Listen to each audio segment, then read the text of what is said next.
Chapter 26, the plot against Jesus. When Jesus had finished saying all these things, he said to his disciples, "As you know, Passover is in 2 days, and the Son of Man will be handed over to be crucified." Then the chief priests and the elders of the peoples assembled in the palace of the highest priest, whose name was Caiaphas, and they plotted to arrest Jesus in some sly way and kill him, but not during the feast, they said, or there may be a riot among the people. Jesus anointed at Bethany. While Jesus was in Bethany in the home of a man known as Simon the leper, a woman came to him with an alabaster jar of very expensive perfume, which she poured on his head as he was reclining at the table. When the disciples saw this, they were indignant. "Why the waste?" they asked. "This perfume could have been sold at a high price and the money given to the poor." Aware of this, Jesus said to them, "Why are you bothering this woman? She has done a beautiful thing to me. The poor will always have with you, but you will not always have me. When she poured the perfume on my body, she did it to prepare me for burial. I tell you the truth, wherever the gospel is preached throughout the world, what she has done will also be told in memory of her." Excuse me. I get up like at 6 a.m. every morning and I work very, very hard all day long. I take a couple breaks watching YouTube videos, but I'm watching like Jordan Peterson or something like uplifting and positive. I don't need to justify it yawning, okay? Back to the Matthew chapter 25. Judas agrees to betray Jesus. Then once CF the 12, the one called Judas, went to the chief priests and asked, "What are you willing to give me if I hand him over to you?" So they counted him out 30 silver coins. From then on, Judas watched for an opportunity to hand him over. Snitches get stitches. The Lord's Supper. On the first day of the Feast of Unleavened Bread, the disciples came to Jesus and asked, "Where do you want us to make preparations for you to eat the Passover?" He replied, "Go into the city to a certain man and tell him, 'The teacher says, my appointed time is near. I am going to celebrate Passover with my disciples at your house.'" So the disciples did as Jesus had directed them and prepared the Passover. When evening came, Jesus was reclining at the table with the 12, and while they were eating, he said, "I tell you the truth, one of you will betray me." They were very sad and began to say to him one after the other, "Surely not I, Lord." Jesus replied, "The one who has dipped his hand into the bowl with me will betray me. The Son of Man will go just as it is written about him. But woe to that man who betrays the Son of Man. It would be better for him to not have been born." Then Judas, the one who would betray him, said, "Surely not I, Rabbi." Jesus answered, "Yes, it is I. It is you." While they were eating, Jesus took bread, gave thanks, and broke it, and gave it to his disciples, saying, "Take and eat, this is my body." Then he took the cup, gave thanks, and offered it to them, saying, "Drink from it, all of you. This is my blood of the covenant, which is poured out for many for the forgiveness of sins. I tell you, I will not drink of this fruit or the vine from now on until that day when I drink it anew with you in my Father's kingdom." When they had sung a hymn, they went out to the Mount of Olives. Jesus predicts Peter's denial. Then Jesus told them, "This very night you will all fall away on account of me, for it is written, 'I will strike the shepherd, and the sheep of the flock will be scattered.' But after I have risen, I will go ahead of you into Galilee." Peter replied, "Even if all fall away on account of you, I never will." "I tell you the truth," Jesus answered, "this very night, before the rooster crows, you will disown me 3 times. But Peter declared, "Even if I have to die with you, I will never disown you." And all the other disciples said the same. Gethsemane.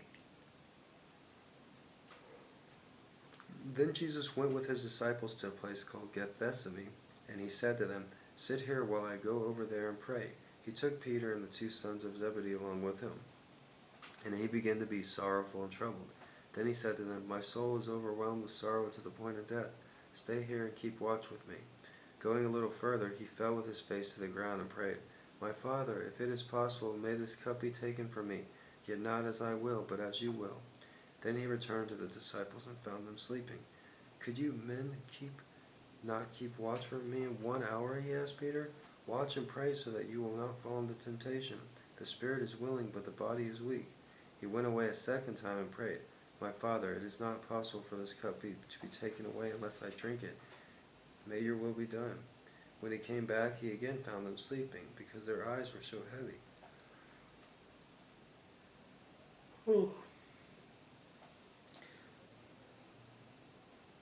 So he left them and went away, once more and prayed the third time, saying the same thing.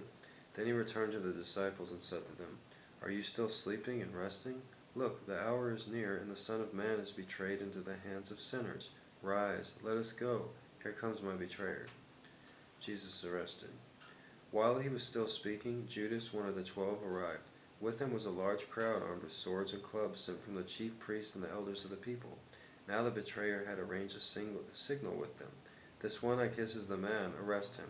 Going at once to Jesus, Judas said, Greetings, Rabbi, and kissed him. Jesus replied, Friend, do what you came for. Then the men stepped forward, seized Jesus, and arrested him. With that, one of Jesus' companions reached for the sword, drew it out, and stuck the servant of the high priest, cutting off his ear. Put your sword back in place, Jesus said to him. Oh, sorry.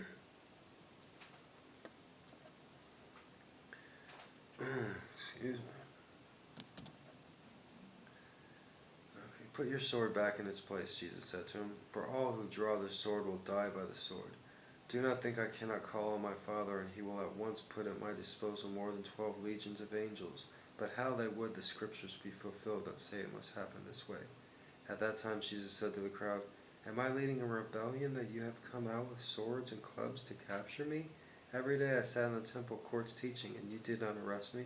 But this has all taken place that the writings of the prophets might be fulfilled. Then all the disciples deserted him and fled. Before the Sanhedrin, those who arrested Jesus took him to Caiaphas, the high priest, where the teachers of the law and the elders had assembled. But Peter followed him at a distance, right up to the courtyard of the high priest. He entered and sat down with the guards to see the outcome. The chief priest and the whole Sanhedrin went looking for false evidence against Jesus so they could put him to death. But they did not find any, though many false witnesses came forward. Finally 2 came forward and declared, This fellow said, I am able to destroy the temple of God and rebuild it in 3 days. Then the high priest stood up and said to Jesus, Are you not going to answer? What is this testimony that men are bringing against you? But Jesus remained silent. The high priest said to him, I charge you under oath by the living God. Tell us if you are Christ, the Son of God. Yes, it is as you say, Jesus replied. But I say to all of you, in the future you will see the Son of Man sitting at the right hand of the Mighty One and coming out of the clouds of heaven. Then the high priest took his clothes and said, He has spoken blasphemy. Why do we need any more witnesses? Look now, you have heard the blasphemy. What do you think? He is worthy of death, they answered. Then they spit in his face and struck him with their fists. Others slapped him and said, Prophesy to us, Christ. Who hit you? Peter disowns Jesus. Now Peter was sitting out in the courtyard, and a servant girl came to him. You also were with Jesus of Galilee, she said. But he denied it before them all. I don't know what you're talking about, he said. Then he went out in the gateway where another girl saw him and said to the people there, This fellow was with Jesus of Nazareth. He denied it again with an oath. I don't know the man. After a little while, those standing there went up to Peter and said, Surely you are the one, for your accent gives you away. Then he begins to call down curses on himself, and he swore to him, I don't know the man. Immediately a rooster crowed. Then Peter remembered the word Jesus had spoken. Before the rooster crows, you will disown me 3 times. And he went outside and wept bitterly. Judas hangs himself. Early in the morning, all the chief priests and the elders of the people came to the decision to put Jesus to death.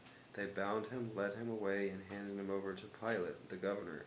When Judas, who had betrayed him, saw that Jesus was condemned, he was seized with remorse and returned the 30 silver coins to the chief priests and the elders. I have sinned, he said, for I have betrayed innocent blood. What is that to us? They replied. That's your responsibility.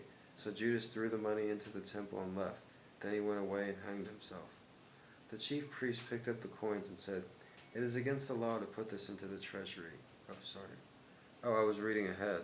That was actually chapter 27, but I couldn't resist the part about Judas.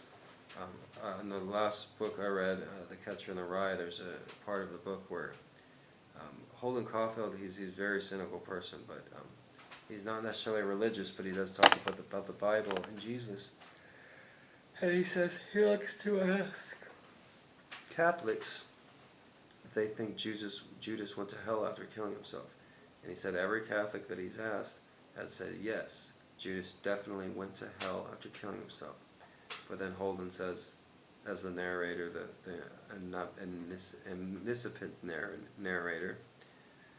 omniscient narrator, Holden says, I'll bet you $20 Jesus didn't send old Judas to hell, you know, after he killed himself.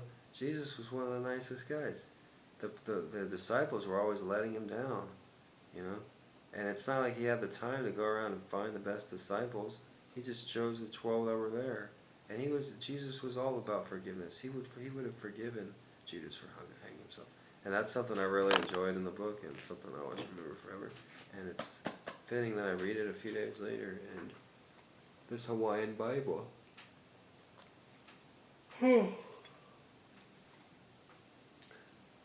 A umau ke ia uka aina I kapono. You speak Hawaiian?